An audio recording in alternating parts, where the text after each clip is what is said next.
the files, the ones that were just magically shut from everyone at the end of 2021, at the end of Ghislaine Maxwell's trial. Oh, The Epstein files. You know, I almost forgot about that. Talk about literally no reason to be classified. Mm-hmm. And another thing, you know, Epstein's Black Book. Do I know? I've read it. It's cover to cover. It's sold at auction. The original sold at auction, and the photocopy's out there for people to see. Yeah. Why would we be protecting a guy like him? Why? He's a convicted pedophile, first of all, and probably way worse than just that. Yes. I think the evidence is pretty strong that he was way worse than that. He's a bad guy. I say all the time, and I'm going to repeat it here. I think the reason why even in death he's being protected is I believe pretty strongly that he was a Mossad access agent. As do I. It all points to that. So why are we protecting him? Yeah, exactly. Why are we protecting him? Uh-huh. That's why you're here. Please answer. I mean, well, look at why the Mossad might be interested in somebody like him. Let's say you are the leader of the Mossad and you want really tightly held, closely protected information from senior American leaders, political leaders, business leaders.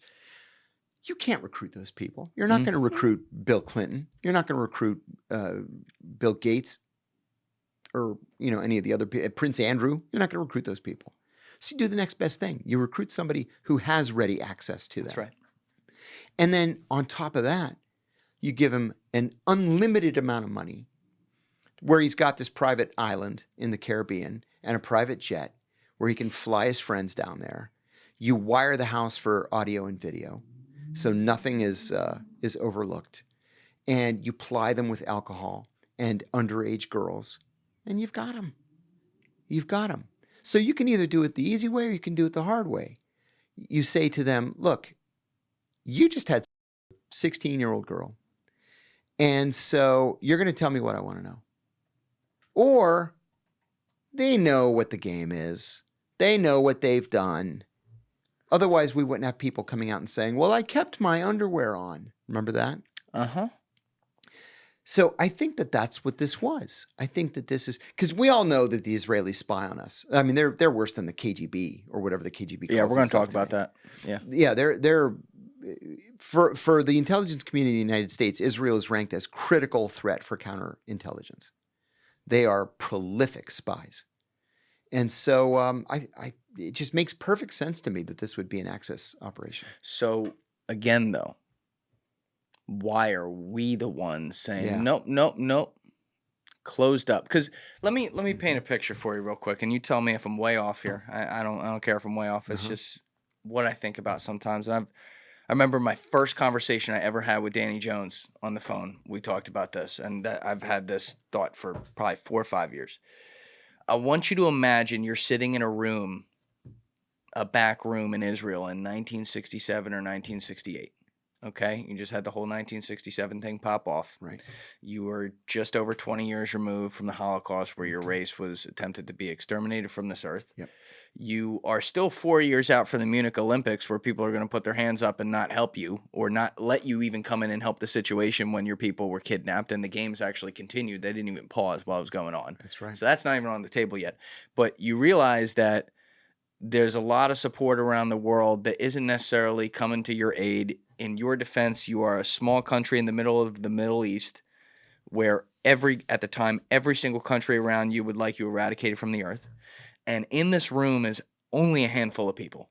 It's like Golda Meir, the leader, maybe definitely the head of Mossad, maybe the head of Shin Bet, one or two other people. And you were sitting around, and mind you, in America, we think about everything tomorrow, the day after that. Maybe if we're a real long-term thinker, we're thinking about next year. Good point. Other places around the world, they think 200-300 years out. Certain places around the world, they're thinking thousands of years out. And when you have something like, the Jewish people who have been persecuted throughout time, stuck together very well, who just witnessed an extinction event happen, they are thinking thousands of years out to make this last. Their population had been decimated. That's why the Hasidic Jews have so many children. Yeah, sure. It's to repopulate. Another great example. So you have that thought in mind, and I say this because you're not thinking about what does Israel look like in 1987. You're thinking about what Israel looks like in 3027, and what your people, the diaspora, looks like around the world. And you say to yourself, it's now math. It's now a mathematical analytical trade-off. That's why you're in this job. You say to yourself, okay, how do we ensure our survival thousands of years from now? Well, we got one place that's a great friend, America, but they are geographically separated from us, and we're having some trouble getting them to come over here and help us on certain issues. We've had some tough back channel communications with them. It's not really working as well as we want, and we know the people in Europe are good for nothing. So how do we make sure America is our best friend? Well, this is the dawn of the TV age. It's where pop culture kind of all comes together. It's post-Kennedy, who was a pop culture president. You have politics, you have entertainment, you have media, you have, business. All these things are interchangeable. And you say, okay, we need to make sure we get close to these people. And we need to make sure that when we get close to these people, we have some information that can make sure that they're there for us when we need them. And so they sit around the room and they say, all right, what's one thing people can't come back from? And someone raises their hand and they say murder. And they're like, no, that's been done before. People have come back from that. You can come back from that. And then someone in the room says, and you got to bleep this, Alessi. And everyone in the room knows that this is a first world country we're talking about, and that's a big no-no. You don't come back from that. You do that, you're cooked. It's not possible. You're cooked.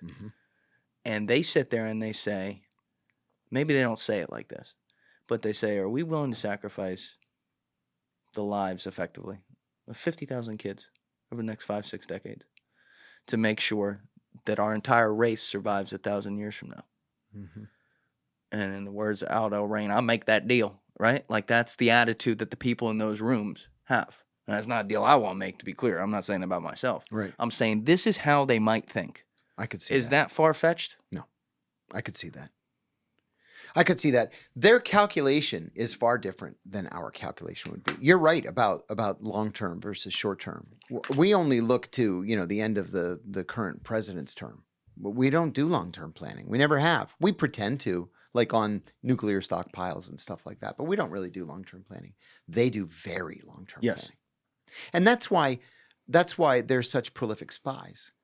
I remember on my first day at the CIA, and I think I told you this before. We were in it's called the Bubble, the CIA's auditorium, and all the new hires, there were like hundreds of us. And we were getting briefings, like the head of security would come and brief us, and the head of HR, and the head of this, and the head of that, and whatever. And the head of counterintelligence came to brief us and said, he explained what a declared officer was versus a unilateral officer. So a unilateral officer is you're undercover overseas, nobody knows you're CIA. A declared officer is somebody where, like, I was declared in Athens. My boss took me to the Greek intelligence service and said, this is John Kiriakou. He's a CIA officer, and he's here to work with your people. Okay, so they've declared my status. So he said that the Israelis have two declared officers here. One Mossad, one Shin Bet. They work in the Israeli embassy. They're missing 187, though. And the FBI had, the FBI had identified 189, 189 undeclared Israeli officers, intelligence officers, and they were mostly in defense contractors all across America trying to steal our defense secrets. Later on, somebody told me, well, the Israelis are obsessed with the idea that we're not giving them everything, right? And we give them pretty much everything, but they want to make sure they're getting everything, literally everything. For example, when the F-35 came out, they were the first ones to say, we want the F-35. And so we said, okay, we'll give you the F-35. So we just barely degraded the avionics. Okay, and we called it the F-35I for Israel. And the reason why we did that is because we don't want anybody to have exactly the avionics that we have in case, what happens if one of these crashes in Russian territory and the Russians reverse engineer it? Now they have the F-35. We did the same thing with the Emiratis, the F-35E for Emirates. So they said, no, we want your F-35, the same F-35 that you have. And we're like, no, we're not giving it to you. And we sold them the F-35I. Well, they're trying to steal the avionics for the F-35 because we wouldn't turn it over. It's very typical of what the Israelis do. And then, at the same time, they smile and they thank you. And our friendship is forever. Our greatest ally. Yeah, another one. He should have stayed in Philadelphia. The world would be a better place. Yeah, he's not great. No. This is such a hard topic because people have such strong opinions. And I get yelled at by everyone on this. Oh, I'm sure. Like a lot of things, I'm pretty down the middle on this one. Yeah, I fully understand why it's a state. I support that. I would like a two-state solution. Me too. I think that Hamas and Hezbollah are bad. I also think the current leadership of the Israeli government is bad. I think what's going on in Gaza is terrible. I understand October 7th was terrible, and that's what started in the first place. I agree with every word you've said. Okay, so let's keep going here. First of all, the $1 million question, let's start with an easy one. The F-35I example. Mm-hmm. If the shoe were on the other foot, will we not do the same thing? Probably. Okay. Yeah. So, you got to call it both ways on this. That's fair. Second example. Not necessarily like a guy like Epstein himself, who was just so prolific and really he was over the top about it. Like, yeah, he was in your face about it. Yes. It was really disgusting and pathetic and a lot of things at the same time. The types of things he did, though, that involved... Do we ever do that too? Not in my experience. I ask, when I speak at universities, as part of my standard speech, I ask this question. It's a hypothetical question. But I usually talk about ethics. And I say, imagine you are a CIA officer working overseas undercover, and you have recruited a bona fide terrorist, Hezbollah, Al-Qaeda, ISIS, whatever. It doesn't make any difference. And you meet with him monthly in a hotel room, let's say in Amman or Cairo. And this guy has given you actionable intelligence that you have used to disrupt attacks against the United States. The guy's the real deal. And you go to meet him one day, and he says, you know what? I've given you everything that you have wanted. So today you're going to do something for me. And I'm not giving you any more information until you get me a prostitute right now. Just a prostitute. Do you get him the prostitute? I always ask, show of hands, how many people would give him the prostitute? And usually about 75% put their hands up. Yeah, I'd probably make that deal. Yeah. And I say, yeah, you would. You'd give him the prostitute. It's nasty. It's ugly. But, this is the job that we've chosen. And that's her job, as long as she agreed to it, like on a business. Yeah. Okay. What if he asks you for a... Yeah, I knew it was going there. Mm-hmm. How many would give him a... That's where I can't and do this. They all look around. And then usually about 10% will put their hand up. And I say, absolutely not. Not under any circumstances. First of all, from a practical perspective, he's not going to walk away. You're paying him thousands and thousands of dollars for his information. You're probably willing to resettle him if something goes wrong.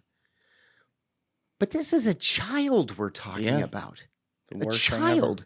The problem, though, is, and this is why I bring this up, there's no rule at the agency. Remember, your job is to break the laws of the country that you're in. You're committing espionage just having the meeting in the first place. So you've got to go into a career like this with your own set of moral values, with your own ethical standards. Deep down, we all know right from wrong. It's really not that complicated. You know that it would be wrong to do something like that under any circumstances.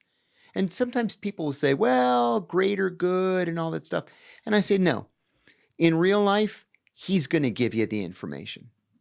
It's not about the child. He can go out and do whatever he wants in his own time.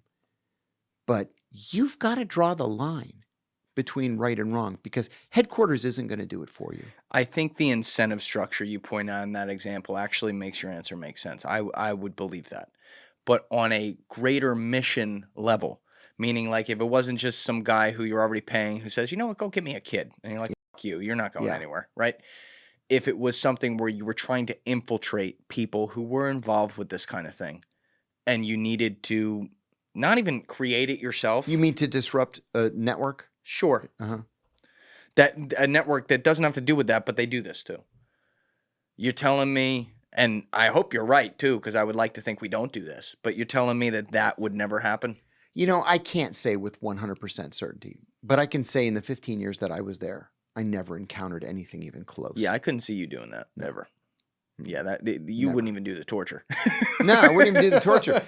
One guy asked me for a ton of money, and I'm like, yeah, that's a lot of money. And he says, well, I brought all my wife's gold jewelry. I said, what am I, a jeweler now? Yeah. Come on, you know the deal. You signed a contract.